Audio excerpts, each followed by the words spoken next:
నమస్కారం ఘంటారావానికి స్వాగతం. ముందుగా ప్రధాన అంశాలు. మత్తు సరఫరా కేసులో దర్యాప్తు ముమ్మరం. కెల్విన్ ను 2 రోజుల కస్టడీకి అనుమతించిన కోర్టు.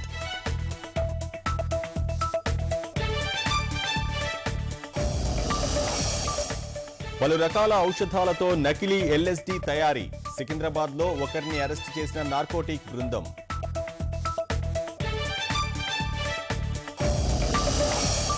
హైదరాబాద్ శివార్లో జోరుగా ఆహార పదార్థాల కల్తీ. ఈనాడు ఈటీవీ పరిశోధనలో వెలుగులోకి వాస్తవాలు.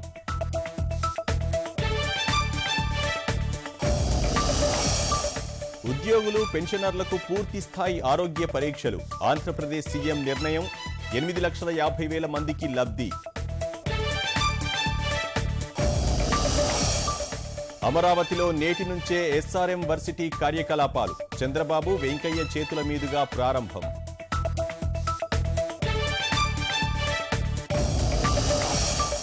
రహదారుల నిర్మాణంతో దేశ ప్రయోజనాలను దెబ్బతీస్తున్నారు. చైనా, కశ్మీర్ అంశాల్లో ఒకే వాడిని వినిపించిన రాజకీయ పార్టీలు.